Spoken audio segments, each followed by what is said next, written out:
Uma terça-feira de Copas. Vamos falar sobre as quartas de final da Copa da Turquia, com o Fenerbahçe entrando em campo. A quinta rodada da FA Cup, com maior destaque para o Manchester City, mas também tem o Newcastle e o Leicester entrando no campo nessa terça-feira. E também o jogo da volta das semifinais da Copa do Rei da Espanha, entre Real Sociedad e Mallorca. E à noite temos Libertadores da América. Meu nome é Theo Borges, espero conseguir te ajudar a fazer o melhor planejamento possível para essa terça, dia 27 de fevereiro.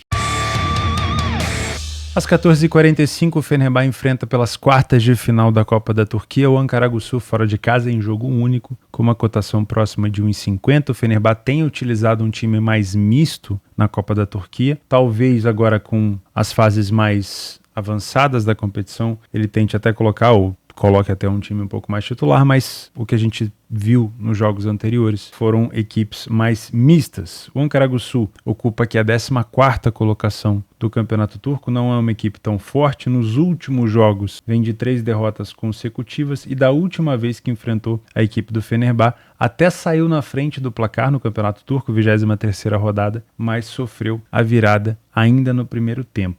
Então é uma equipe que é agressiva, mas que tem uma defesa muito frágil. O Fenerbahçe não é derrotado há 17 partidas, teve um tropeço de empate ali no Campeonato Turco que permitiu, pelo menos momentaneamente, do Galatasaray ser chamado de virtual líder. Não sei se o Galatasaray venceu ou não o seu confronto contra a equipe do Antalyaspor, mas por enquanto o Fenerbahçe só está mantendo a liderança do Campeonato Turco, nesse momento que eu estou gravando, por conta de um jogo atrasado do Galatasaray. Das últimas vezes que eles se enfrentaram, o Fenerbahçe vem de 6 vitórias consecutivas. O time do Ankaragucı sofreu gol nas últimas 18 partidas contra o time do Fenerbahçe e o over 2,5 aconteceu em 7 dos últimos 8 jogos. Ambas marcam em 8 dos últimos 10. Como o Fenerbahçe é uma equipe que cede muita oportunidade, me parece sim um jogo com uma tendência de gols, principalmente pelo fato de não ser ida e volta, de ser um jogo único. Tá? O que eu quero buscar por aqui? Se você é um trader assim como eu, o time do Fenerbahçe ele cede ainda mais oportunidades para o adversário do que o time do Galatasaray. Então a gente já tem isso em mente, que é um time que fatalmente vai oferecer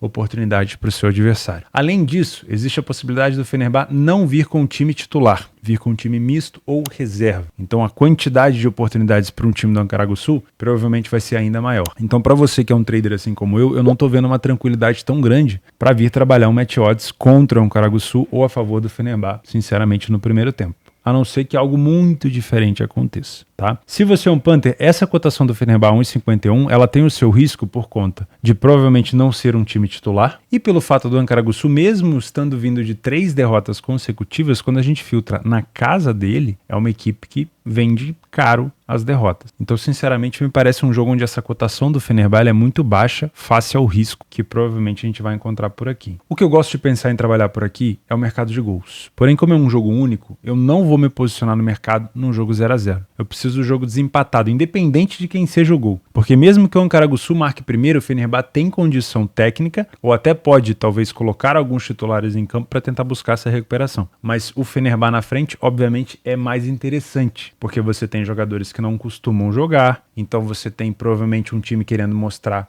serviço. Eu gosto bastante dessa questão do time reserva, a gente não pode olhar só para questão ruim, para o copo meio vazio. O jogador reserva que está no Fenerbahçe é um jogador teoricamente de qualidade. Então se ele tem uma chance sendo apresentada para ele e o time está vencendo e tem a oportunidade de contra-ataque, ele vai tentar aproveitar para fazer o seu nome, para colocar uma pulga ali atrás da orelha do treinador, dizendo, olha, eu posso ser titular futuramente. Então, sinceramente, não é de todo mal o time estar reserva. Obviamente, a gente tem que traçar o risco e precificar essa questão. Então, eu gosto de pensar no mercado de gols pós primeiro gol. Gosto muito desse 2,5 depois do primeiro gol. E essa cotação ela não tá ruim, Obviamente ela tende a melhorar ao longo do jogo. Não duvido também de um ambas marcam. Por se tratar de um jogo na casa do Ankaragucı, na frente da torcida. Se estiver ali sendo eliminado, é uma equipe que vai para cima. Então, sinceramente, a gente pode ter sim uma situação de ambas marcam por aqui. Pelo menos aconteceu nas últimas 8 de 10, em 80% dos últimos 10 confrontos entre eles. O cenário mais tranquilo aqui, que é o over 1,5, ele tem cotação totalmente esmagada e eu não te aconselho trabalhar esse tipo de preço no pré-live, tá? Para mim é um time do Fenerbahçe que tem mais condição de se classificar porque tem armas para colocar em campo caso necessário no segundo tempo,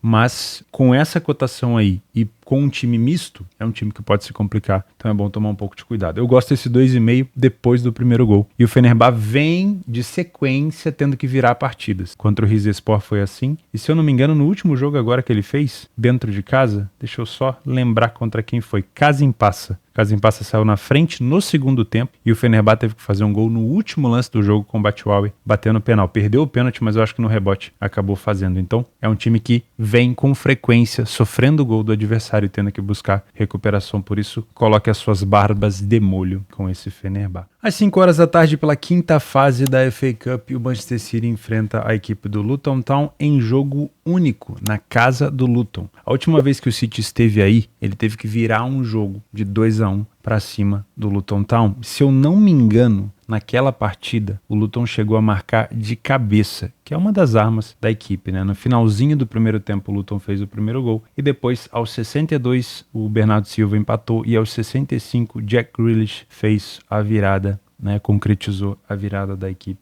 do City. E o que a gente tem que levar em consideração quando a gente fala do Luton Town? É uma equipe que melhorou muito na parte ofensiva. Se a gente pegar os últimos jogos do Luton, é uma equipe que vem marcando contra todo mundo. Luton marcou gol no Liverpool, lá em Anfield. Luton marcou gol contra o United em casa e só perdeu, vamos dizer assim, por conta de um vacilo. Não vou dizer só por conta disso, mas por conta de um vacilo bobo da zaga no pé do atacante Højlund. Marcou 4 no Newcastle, fora de casa. 4 no Brighton. Olha isso. Olha o nível das equipes que o Luton Town coloca 4 gols. Brighton e Newcastle. Marcou 2 no Everton fora de casa.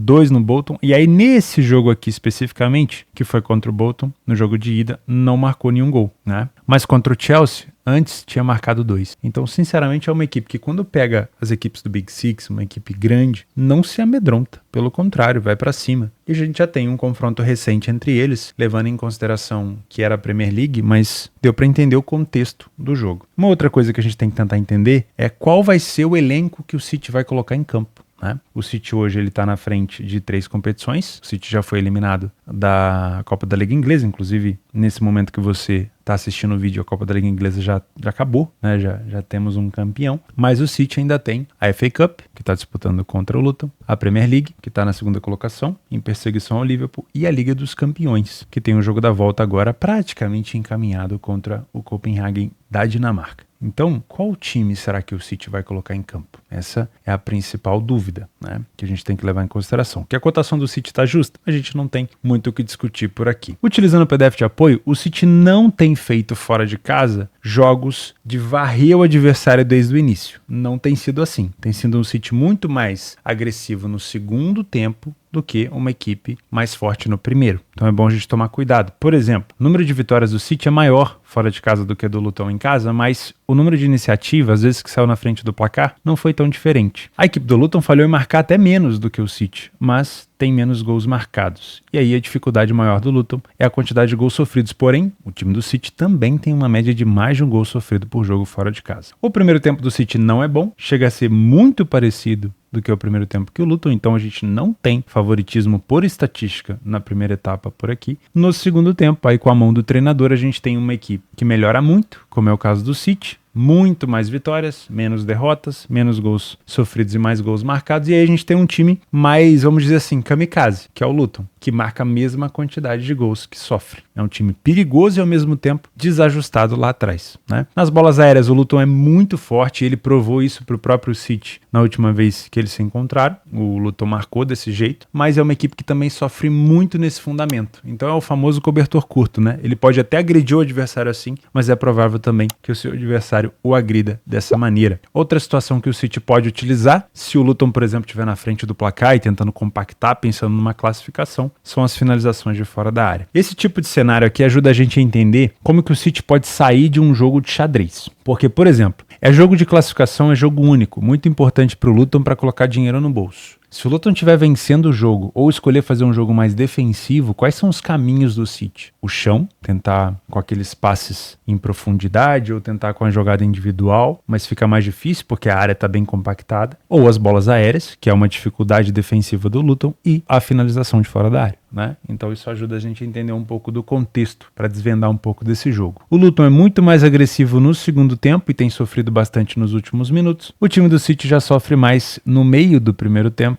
e no finalzinho do jogo, ali naqueles momentos de desconcentração, e marca também um pouco mais no segundo tempo. Se você é um trader por aqui, já faz algum tempo que eu tenho evitado criar expectativa com o City fora de casa na primeira etapa. O jeito que o City joga em casa no primeiro tempo é diferente do que ele joga fora de casa. É normal ver o City saindo atrás do placar fora de casa. Então, ao invés de você se posicionar no City antes do jogo começar, espera o jogo começar para você ter, de fato, uma ideia de como é que vai ser o jogo. Talvez nesse jogo especificamente. O Guardiola, por exemplo, possa colocar todos os titulares no primeiro tempo, o City faça um jogaço no primeiro tempo, te dê oportunidade de trabalho, e aí, com o resultado feito, supondo, o Guardiola vai poupando os jogadores. Mas pode acontecer o contrário. Pode acontecer do City não jogar nada no primeiro tempo e ter que resolver no segundo, ou se complicar no segundo. Então é bom a gente não se apressar, não se antecipa, espera o City te mostrar primeiro. Pelo menos eu tenho feito isso. Eu sei que tem gente que gosta de se antecipar ao mercado, mas muitas das vezes com o City nessa temporada, você pode quebrar sua cara. Se você é um Panther por aqui, com essa cotação, eu não acho que você vai muito longe. Por quê? Porque o City não tem jogado bem no primeiro tempo, tem tido que virar jogos, o Luton marca com muita frequência, mesmo contra times maiores, então eu acredito numa cotação muito esmagada. O melhor cenário aqui seria buscar uma cotação mais alta. E aí ela vai acontecer de duas maneiras, né? Ou o Luton vai se comportar de maneira mais defensiva desde o início, pensando em tirar os espaços do City para poder buscar uma classificação. Aí você pode ter aqui um City tendo dificuldade de marcar no primeiro tempo, tentando buscar um gol no segundo, como foi agora contra a equipe do Brentford, né? Teve que marcar um gol ali aos 60 e poucos minutos. Você vai pegar uma cotação um pouco mais alta. Ou com o Luton na frente. O último jogo entre eles, o Luton ficou na frente do placar. Então você poderia ter tentado buscar uma cotação do City mais alta. Ou uma dupla chance no final, um empate, ou uma virada do City. São situações onde o City está se complicando, mas a relação de lucro, né, o benefício no longo prazo, ela tende a ser maior, tá? Eu gosto de pensar no cenário, se for para pensar em gols, de 2 gols, mas não com essa cotação aqui, tá? Vamos até esconder, ó, nem precisa olhar para ela, tá? Seria uma cotação pra gente pensar, por exemplo, o jogo tá 1-0, jogo aos 70 minutos. Se esse over 1,5 estiver próximo de 2, pode ser interessante, dependendo de quem tá na frente, se o jogo tá tendo contra-ataque. O jogo 0-0 para buscar 2 gols eu já acho mais chato, né? Eu tenho evitado trabalhar jogos para gols quando ele tá 0-0, mas enfim, veja ao vivo e compare com a sua metodologia, tá? Eu não duvido disso daqui. O Luton não é um time hoje em dia que a gente pode duvidar. Um time que marcou, vamos lá, ó, de novo, contra o Chelsea 2 vezes, contra o Arsenal, se eu não me engano foi 3 vezes, que não tá aparecendo aqui. Contra o United marcou 1, contra o Brighton marcou 4, contra o Newcastle marcou 4, contra o Liverpool marcou 1, contra o City marcou 1. Esse tipo de situação aqui já não dá para duvidar mais, né? E o mercado segue duvidando. Vamos ver. Muito cuidado. Às 5h30, no jogo da volta das semifinais da Copa do Rei na Espanha, nós temos Real Sociedad e Mallorca. E como o primeiro jogo foi 0-0, no jogo da volta a gente tem um favoritismo bem acentuado da equipe da Sociedad, que é uma equipe que ainda está viva na Liga dos Campeões, apesar de ter perdido por 2-0 para o PSG fora de casa. Ainda não está assim eliminada, né? Mas é uma equipe muito forte. E a gente pode ter um derby básico na final da Copa do Rei. Olha que loucura. Porque o Atlético Bilbao venceu por 1-0 a equipe do Atlético de Madrid, o jogo de ida, e decide em casa. E a Real Sociedad também está decidindo em casa esse jogo da volta com o Mallorca. Podemos ter então um derby basco entre Bilbao e Sociedad, o que seria muito legal de se acompanhar na final da Copa do Rei. Mas vamos lá, ainda tem um jogo pela frente. Os últimos jogos do Mallorca, o Mallorca não é um time bobo, né? A gente tem que lembrar disso. O Mallorca perdeu para a Real Sociedad aqui num jogo de liga, depois teve aquele 0-0 com a própria Sociedad. Se a gente filtrar os jogos do Mallorca fora de casa, ele vem de um empate contra o Alavés, derrota para o Bilbao, aí de novo visitando um clube basco se complicando, 1-1 com o Villarreal e 1-0 para cima do Tenerife. Mas o Mallorca não é uma equipe boba, né? Eliminou, por exemplo, o Girona, que recentemente era o líder da Espanha, venceu o Rayo Vallecano. Então é uma equipe para se tomar cuidado, mas a Real Sociedad é sim favorita e eu concordo com essa cotação por aqui. Utilizando o PDF de apoio, nós temos a Real Sociedad dentro de casa não tão forte nessa temporada como já foi na temporada passada. Estou usando aqui dados da La Liga.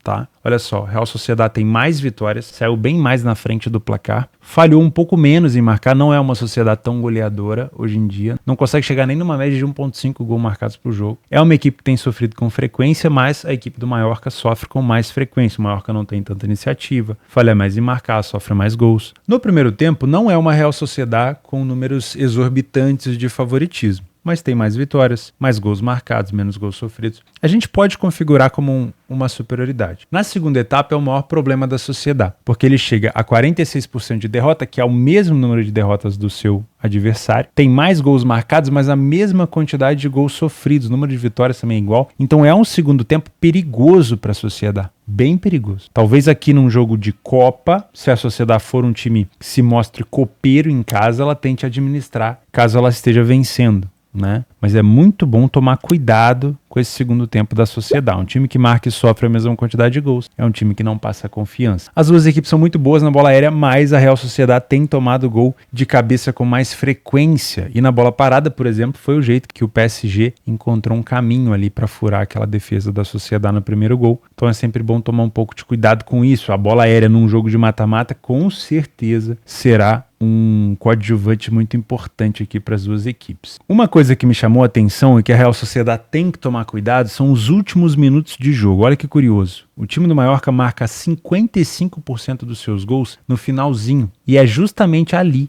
que a Real Sociedad sofre bastante. Então, muita cautela por aqui. Se você é um trader por jogar em casa com a pressão a favor, né, a pressão da torcida para cima do Mallorca, eu acredito sim numa Real Sociedad bem mais forte. Se a gente encontrar uma equipe dominante, dá para trabalhar contra o Mallorca. O maior problema aqui vai ser o Mallorca fazendo um jogo de trocação, né? Se o Mallorca vier para um jogo mais contido, defensivo, a gente vai ter momentos onde a Real Sociedad vai tomar conta do jogo e essa cotação do Mallorca pode até corrigir. Lembrando que a gente tem que ter uma expectativa decente. A cotação do Mallorca já é de 6,5. Para você trabalhar buscando uma correção ali, você tem que entender que dependendo do nível de pressão da Sociedad, essa cotação não vai subir muito. Isso, obviamente, estou falando para você que é um trader. Se você não sabe como funciona isso, utilize o link aqui na descrição para você aprender o meu curso. Não tem problema nenhum você trabalhar contra cotações de 6, 7, 8, 9, 10, 20, 30. Depende do que está se passando no jogo para a utilização aqui do peso do dinheiro, expectativa e realidade, tá? E, obviamente, utilize o link aqui embaixo para você aproveitar o bônus novo da Betfair voltado para Exchange, onde você vai ter reembolso na sua perda sem necessidade de cumprir rollover, tá bom? O William sempre deixa um card aí para você aprender mais sobre esse bônus, mas ele também está anexado ao meu curso. Se você é um punter por aqui, eu vejo valor do lado da Sociedad, mas com essa cotação eu estou preocupado com o segundo tempo da Sociedad, né? Porque o jogo ele tem 90 minutos, ele não tem só 45. Então a Real Sociedad me parece mais forte no primeiro tempo, mas é um segundo tempo muito frágil. Então eu tomaria um pouco de cuidado. Se puder pegar essa cotação da Sociedad, se você quiser trabalhar a favor dela, um pouco mais alta seria melhor, né? Talvez o Mallorca segurando a Sociedad no primeiro tempo e a gente tentar buscar alguma coisa a favor da Sociedad no segundo tempo. Mas cuidado, tá? Das últimas vezes que eles se enfrentaram, a Sociedad, quando recebeu o Mallorca em casa, venceu por 1-0 duas vezes e quando visitou o Mallorca no último jogo da Liga, venceu por 2-1, tá? Então é um jogo também com uma tendência mais under, só que a cotação do under já está esmagadíssima, então não vou te aconselhar isso daqui e também não vou te aconselhar nada de over goals, porque é um jogo que tem uma carga emocional muito grande e o Mallorca pode tentar levar talvez para os penais, né? Então é bom a gente tomar um pouco de cuidado por aqui. Se quiser trabalhar a favor da Sociedad, espere uma cotação um pouco mais valorizada e tome muito cuidado com os espaços oferecidos pela Sociedad no segundo tempo, principalmente com a quantidade de gols sofridos pela Sociedad nos últimos minutos de jogo. Nas opções de jogos extras, vamos começar falando sobre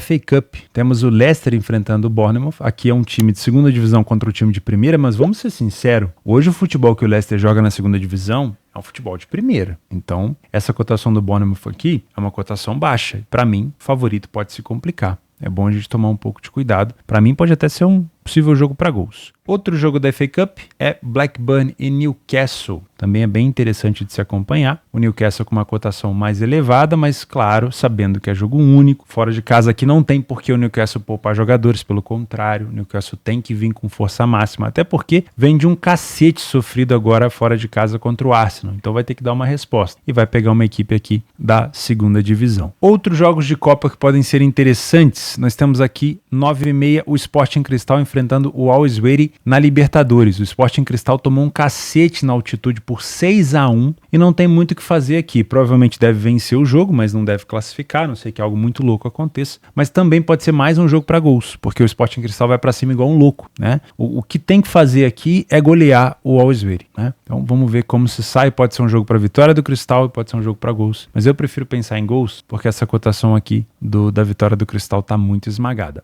Outro time que pode se classificar, mas que está com uma cotação esmagada, é o Bragantino contra o Rio Negro. Fora de casa conseguiu 0-0, então é provável que se classifique em casa, a não sei que uma catástrofe aconteça, mas essa cotação é muito esmagada. Se for para trabalhar algo a favor dela, busque algo ao vivo. Nos complementos, a equipe do Mamelodi Sundowns enfrenta o Amazulu. O Mamelodi já é praticamente campeão, já está 9 pontos na frente com 2 jogos a menos ali no Campeonato da África do Sul. E daqui a pouco tem um jogo importante na Liga dos Campeões da África contra o Mazembe. Então é bom tomar um pouco de cuidado se vai estar focado nesse jogo ou não. O Lyon enfrenta o Strasbourg na Copa da França e o Vasco da Gama enfrenta o Marcílio Dias na Copa do Brasil. Não temos cotação ainda, lembrando que nessa fase o time grande joga pelo empate. Então é bom tomar um pouco de cuidado, mas é provável que o time menor se exponha bastante em busca da vitória e da classificação. Muito obrigado pela sua companhia, eu vejo você na quarta-feira. Juízo e até a próxima.